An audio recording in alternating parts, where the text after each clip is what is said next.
We're back on site in CrossFit Glasgow, this time to mobilise shoulders. Shoulders tend to be the most common injury that I see within my clinic, and we've developed some very effective mobility techniques to relieve and prevent shoulder impingement. So I'm going to use Danny, who's a relative newcomer to CrossFit, as my demonstration model for this. The first exercise we're going to get into is releasing our pec minor. Our pec minor and major are located at the front of the shoulder. Now you can see on Danny, he's came in with a fairly typical posture that I've found a lot of our newbies starting with, and this is a very protracted shoulder girdle. If we ask Danny to move down to the floor, you'll see this a little more clearly. He just lies on his back. You can now see with Danny on the floor that his pecs are actually that tight that even though he's lying on his back, his shoulders are still held a considerable distance off the floor. This is indicative of pec minor tightness. I've discussed in the attached article to this the relevance of pec minor tightness, and now we'll move on and show you. To mobilise your pec minor, you're going to need a lacrosse ball. If I just give that to Danny, I'll describe how you get into position to mobilise it. Now, place the lacrosse ball midway along your collarbone, come down about an inch, and use the corner of the rig, the corner of a door frame, corner of a wall, to just prop your body weight against the ball. Okay, from here, I'm going to ask Danny to hollow out his core, and as he's already done, put your hand just behind your back, opening out your shoulder blade.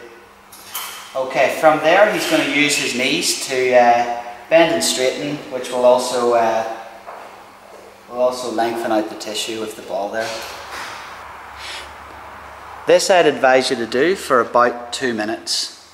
The next muscle group that we're going to mobilise also uses a lacrosse ball to do this. That's the levator scapula insertion, and where your rhomboids meet the scapula from the spine. In order for Danny to find this, he's going to take his opposite arm over his shoulder with the ball, and he runs his finger the ball along the spine of the scapula until it just dips off the edge, just before the scapula starts to go downwards.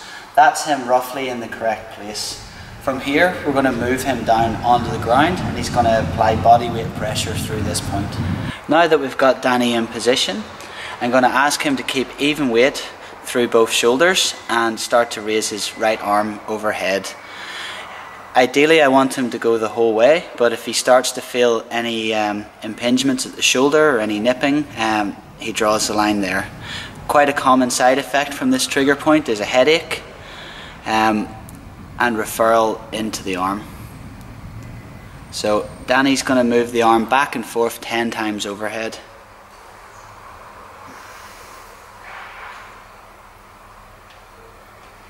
Once he's done 10 slow arm movements overhead, he can change sides. So by lifting his hips and starting to move the arm overhead, Danny can maximise the pressure that he's able to put through the ball while mobilising the upper shoulder.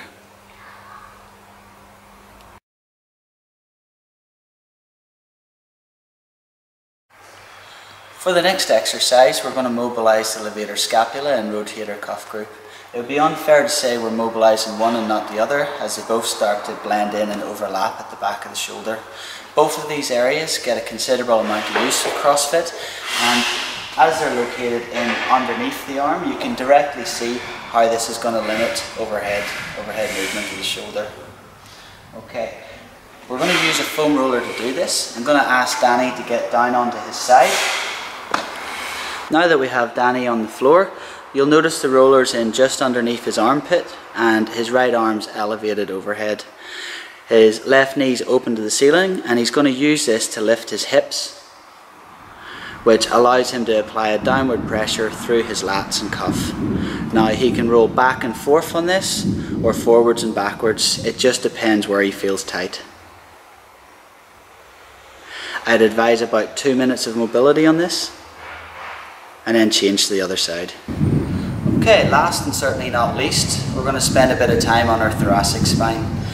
This is an area that's extremely stiff in most people. Most of us that work as a desk jockey during the days where we're stuck in that protracted kyphotic position, We never seem to get out of it when we come into the gym.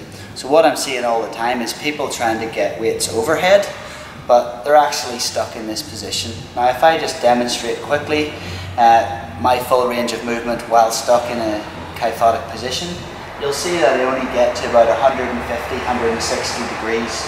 Now without me moving my shoulders any further, if I just decrease this kyphosis or increase my extension of the thoracic spine, you'll see an extra 10 degrees immediately out of my shoulders.